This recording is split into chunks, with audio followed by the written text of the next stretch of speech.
बोले श्री गणेश भगवान की जय। बोलो श्री कृष्ण कन्हैया लाल की जय। बोले श्री लक्ष्मी नारायण भगवान की जय। बोले उमापति महादेव की जय। बोले राजा रामचंद्र भगवान की जय। बोले अम्बे मात की जय। बोले हनुमान जी स्वामी महाराज की जय। आप सभी मेरे प्यारे भाई बहन और दोस्तों का हमारे YouTube चैनल पर आप सभी का स्वागत है।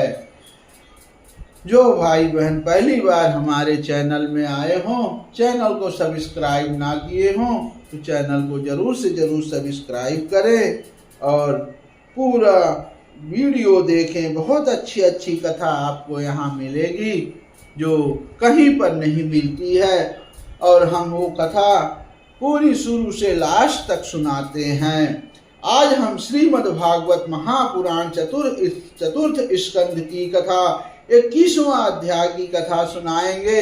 हमारे 21वें अध्याय की कथा में है महाराज पृथु का अपनी प्रजा को उपदेश।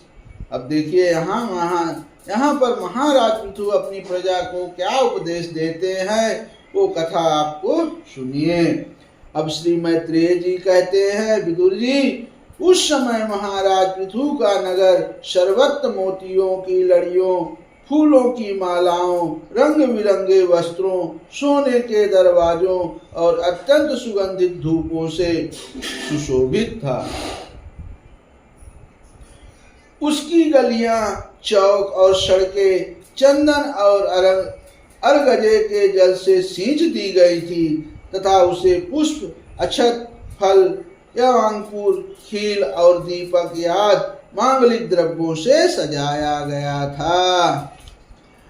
वह ठौर ठौर पर रखे हुए फल फूल के गुच्छों से युक्त केले के खंभों और सुपारी के पौधों से बड़ा ही मनोहर जान पड़ता था तथा सब और आम आदि वृक्षों के नवीन पत्तों की बंधनवारों से विभूषित था।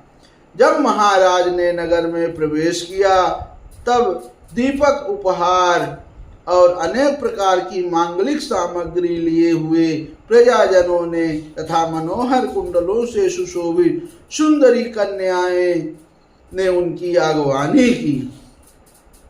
शंख और दुंदुभी आदि बाजे बजने लगे।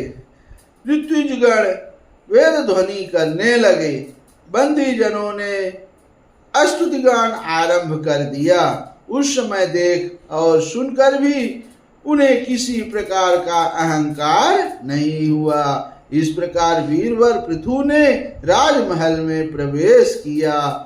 मार्ग में जहां तहां पुरवासी और देशवासियों ने उनका अभिनंदन किया। परम यशस्वी महाराज ने भी उन्हें प्रसन्नता पूर्वक अभीष्ट वर देकर संतुष्ट किया। महाराज पृथु महापुरुष और सभी के पूजनीय थे।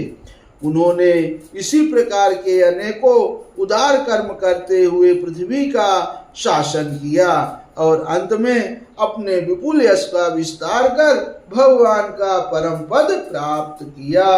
सूत जी कहते हैं, मुनिवर शौनक जी, इस प्रकार भगवान मैत्रेय के मुख से आदिराज पृथु का अनेक प्रकार के गुणों से संपन्न और गुणवानों द्वारा प्रशंसित विस्तृत सुयश सुनकर परम भागवत विदुर जी ने उनका अभिनंदन करते हुए कहा।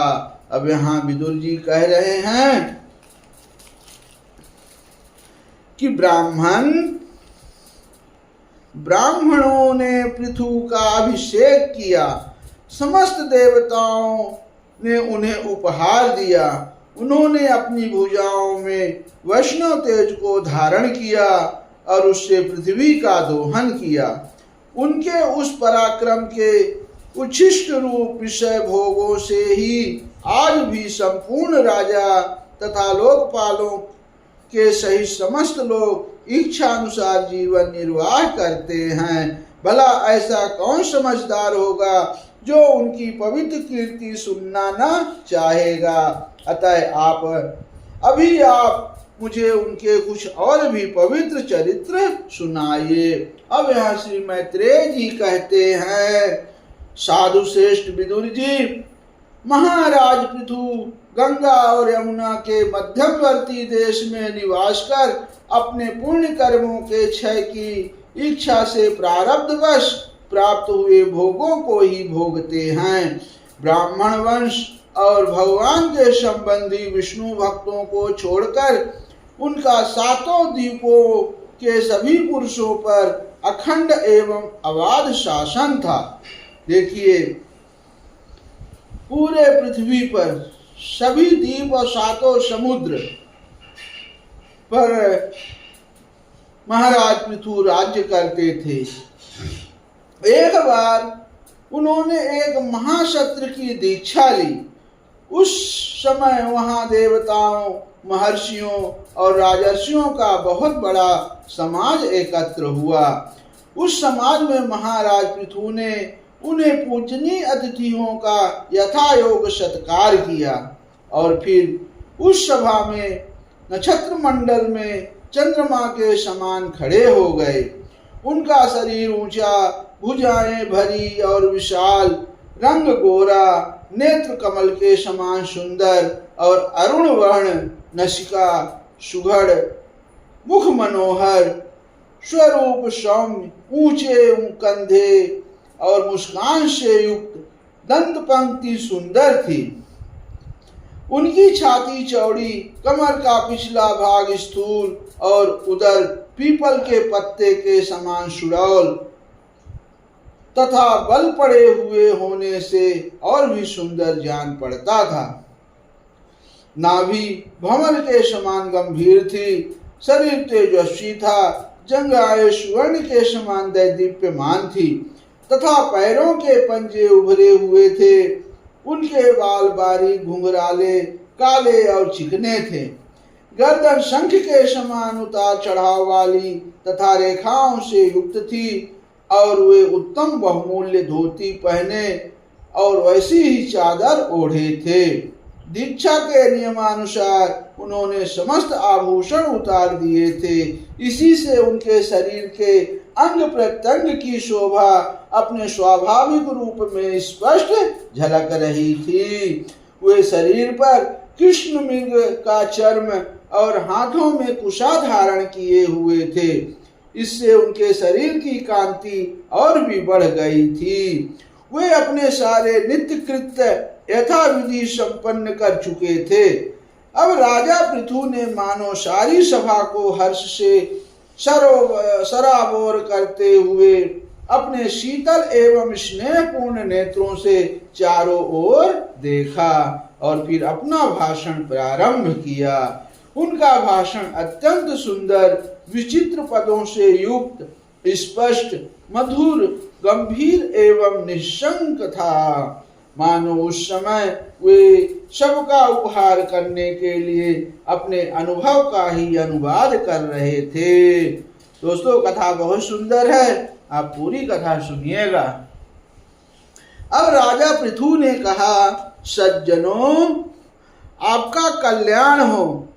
आप महानुभाव जो यहाँ पधारे हैं, मेरी प्रार्थना सुने। जिज्ञासु पुरुषों को चाहिए कि संत समाज में अपने निश्चय का निवेदन करें। इस लोक में मुझे प्रजाजनों का शासन, उनकी रक्षा, उनकी आजीविका का प्रबंध तथा उन्हें अलग अलग अपनी मर्यादा में रखने के लिए राजा बनाया गया है।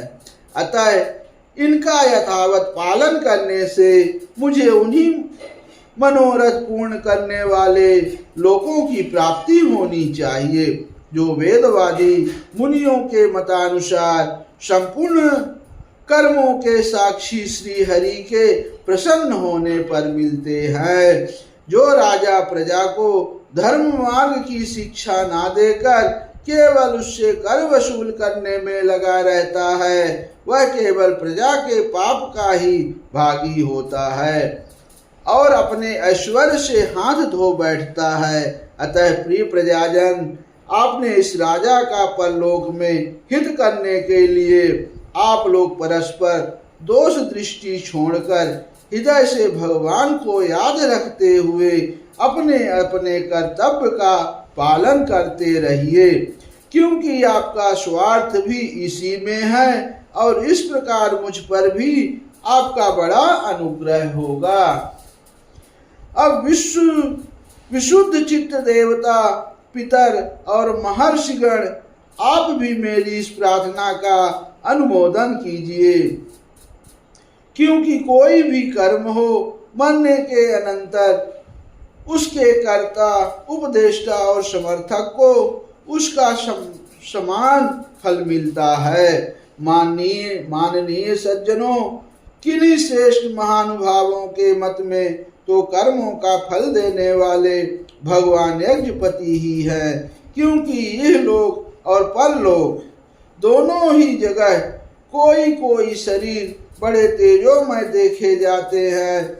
मनु, उत्तानपाद, महीपति ध्रुव, राजर्षि प्रियव्रत, हमारे दादा अंग तथा ब्रह्मा, शिव, प्रहलाद, बलि और ऋषि कोटि के अनन्य महानुभावों के मत में तो धर्म, अर्थ, काम, मोक्ष रूप चतुर्वर्ग तथा स्वर्ग और अपवर्ग के स्वाधीन नियामक कर्म फलदाता स्वरूप से भगवान गदाधर की आवश्यकता ही है। इस विषय में तो केवल मृत्यु के दौहित्र वेद आदि कुछ सोचनी और धर्म विमूढ़ लोगों का ही मतभेद है, अतः इसका कोई विशेष महत्व नहीं हो सकता। अब जिनके चरण कमलों की सेवा के लिए निरंतर बढ़ने वाली अभिलाषा, उन्हीं के चरण नख से निकली हुई गंगा जी के समान संसार ताप से संतप्त जीवों के समस्त जन्मों के संचित मनोबल को तत्काल नष्ट कर देती है, जिनके चरण तल का आश्रय लेने वाला पुरुष सब प्रकार के मानसिक दोषों को धो डालता तथा वैराग्य और तत्व साक्षात्कार रूप बल पाकर फिर इस दुखमय संसार चक्र में नहीं पड़ता, और जिनके चरण कमल सब प्रकार की कामनाओं को पूर्ण करने वाले हैं, उन प्रभु को आप लोग अपनी अपनी आजीविका के उपयोगी वर्णाश्रमोचित अध्यापन आदि कर्मों तथा ध्यान, स्तुति, पूजा आदि मानसिक, वाचिक एवं शारीरिक क्रियाओं के द्वारा भजें। हृदय में किसी प्रकार का कपट ना रखें तथा यह निश्चय रखें कि हमें अपने अपने अधिकारानुसार इसका फल अवश्य प्राप्त हो। भगवान स्वरूपतः विशुद्ध, विज्ञान घन और समस्त विशेषणों से रहित हैं, किंतु इस कर्म मार्ग में जौ, चावल आदि विविध द्रव्य, शुक्लादि गुण, अवघात आदि क्रिया एवं मंत्रों के द्वारा और अर्थ, आशय, संकल्प, लिंग यानी पदार्थ शक्ति तथा ज्योतिष्टोम आदि नामों से संपन्न होने वाले अनेक विशेष युक्त यज्ञ के रूप में प्रकाशित होते हैं। अब जिस प्रकार एक ही अग्नि भिन्न भिन्न काष्ठों में उन्हीं के आकार आदि के अनुरूप भासती है, उसी प्रकार वे सर्वव्यापक प्रभु परमानंद स्वरूप होते हुए भी प्रकृति, काल, वासना और अदृष्ट से उत्पन्न हुए शरीर में विषयाकार बनी हुई बुद्धि में स्थित होकर उन यज्ञ याग आदि क्रियाओं के फल स्वरूप से अनेक प्रकार के जान पड़ते हैं।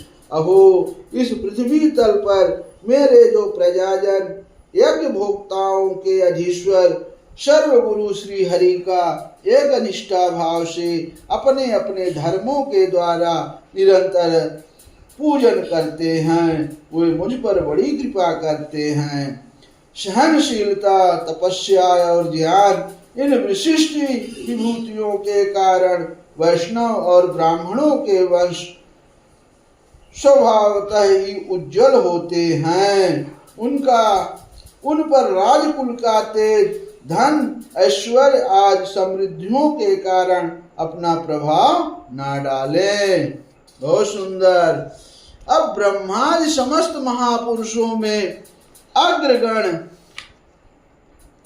ब्राह्मण भक्त पुराण पुरुष श्री हरि से भी निरंतर इन्हीं की चरणों की वंदना करके अविचल लक्ष्मी और संसार को पवित्र करने वाली कीर्ति प्राप्त की है। आप लोग भगवान के लोक संग्रह रूप धर्म का पालन करने वाले हैं तथा सर्वंतयामी स्वप्रकाश ब्राह्मण प्रिय श्री हरि विप्रवंश की सेवा करने से ही परम संतुष्ट होते हैं। अतः आप सभी को सब प्रकार के विनय पूर्वक ब्राह्मण कुल की सेवा करनी चाहिए। इनकी नित्य सेवा करने से शीघ्र ही चित्त शुद्ध हो जाने के कारण मनुष्य ही ज्ञान और अभ्यास आदि के बिना ही परम शांति रूप मोक्ष प्राप्त कर लेता है। अतः लोकों में इन ब्राह्मणों से बढ़कर दूसरा कौन है जो हविष्य भोजी देवताओं का मुख हो सके। उपनिषदों के ज्ञान परक वचन एकमात्र जिनमें ही गतार्थ होते हैं वे भगवान अनंत इंद्रादि यज्ञीय देवताओं के नाम से तत्व ज्ञानियों द्वारा ब्राह्मणों के मुख में श्रद्धा पूर्वक हवन किए हुए पदार्थ को जैसे चाव से ग्रहण करते हैं, वैसे चेतना शून्य अग्नि में होम हुए द्रव्य को नहीं ग्रहण करते। सभ्यगण जिस प्रकार स्वच्छ दर्पण में प्रतिबिंब का भान होता है, उसी प्रकार जिससे इस संपूर्ण प्रपंच का ठीक ठीक ज्ञान होता है, उस नित्य शुद्ध और सनातन ब्रह्मा को जो परमार्थ तत्व की उपलब्धि के लिए श्रद्धा, तप, मंगलमय आचरण, स्वाध्याय विरोधी वार्तालाप के त्याग तथा संयम और समाधि के अभ्यास द्वारा धारण करते हैं, उन ब्राह्मणों के चरण कमलों की धूलि को मैं आयु पर्यंत अपने मुकुट पर धारण करूं, क्योंकि उसे सर्वदा सिर पर चढ़ाते रहने से मनुष्य के सारे पाप तत्काल नष्ट हो जाते हैं और संपूर्ण गुण उसकी सेवा करने लगते हैं। उस गुणवान, शील संपन्न, कृतज्ञ और गुरुजनों की सेवा करने वाले पुरुष के पास सारी संपदाएं अपने आप ही आ जाती हैं। अतः मेरी तो यही अभिलाषा है कि ब्राह्मण कुल, गोवंश और भक्तों के सहित श्री भगवान मुझ पर सदा प्रसन्न रहें। श्री मैत्रेय जी कहते हैं, महाराज, पृथु का यह भाषण सुनकर देवता, पितर और ब्राह्मण आदि सभी साधुजन बड़े प्रसन्न हुए और साधु साधु यूं कहकर उनकी प्रशंसा करने लगे। उन्होंने कहा, पुत्र के द्वारा पिता पुण्य लोक को प्राप्त कर लेता है, यह श्रुति यथार्थ है। पापी वेन ब्राह्मणों के शाप से मारा गया था, फिर भी इनके पुण्य बल से उसका नरक से निस्तार हो गया है। इसी प्रकार हिरण्यकश्यप भी भगवान की निंदा करने के कारण नरकों में गिरने वाला ही था कि अपने पुत्र प्रहलाद के प्रभाव से उन्हें पार कर गया। वीरवर पृथु जी, आप तो पृथ्वी के पिता ही हैं। सब लोकों के एकमात्र स्वामी श्री हरि में ही आपकी ऐसी अविचल भक्ति है, इसीलिए आप अनंत वर्षों तक जीवित रहें। अब आपका सुयश बड़ा पवित्र है। आप उदार कीर्ति ब्राह्मण देव श्री हरि की कथाओं का प्रचार करते हैं। हमारा बड़ा सौभाग्य है। आज आपको हमारे स्वामी के रूप में पाकर हम अपने को भगवान के ही राज्य में समझते हैं। अब स्वामी, अपने आश्रितों को इस प्रकार श्रेष्ठ उपदेश देना आपके लिए कोई आश्चर्य की बात नहीं है, क्योंकि अपनी प्रजा के ऊपर प्रेम रखना तो करुणामय महापुरुषों का स्वभाव ही होता है। हम लोग प्रारब्धवश विवेकहीन होकर संसार में भटकते रहते हैं, सो प्रभु आज आपने हमें इस अज्ञान अंधकार के पार पहुंचा दिया। आप शुद्ध सत्वमय परम पुरुष हैं, जो ब्राह्मण जाति में प्रविष्ट होकर क्षत्रियों की और क्षत्रिय जाति में प्रविष्ट होकर ब्राह्मणों की तथा दोनों जातियों में प्रतिष्ठित होकर सारे जगत की रक्षा करते हैं। हमारा आपको नमस्कार है। इद श्रीमद्भागवते महापुराणे पारमहंस्यां संहितायां चतुर्स्कन्धे एकविंशोऽध्यायः। बोले श्री लक्ष्मी नारायण भगवान की जय। दोस्तों, कहानी कैसी लगी? अच्छी लगी हो तो आप दूसरों को भी शेयर कीजिएगा। और अब हम आपको आगे की कथा में सुनाएंगे महाराज पृथ्वी को शनकादि का उपदेश। वो बहुत सुंदर कथा है, आप लोग जरूर सुनिएगा। तब तक के लिए आप सभी को मेरा जय श्री राधे कृष्णा।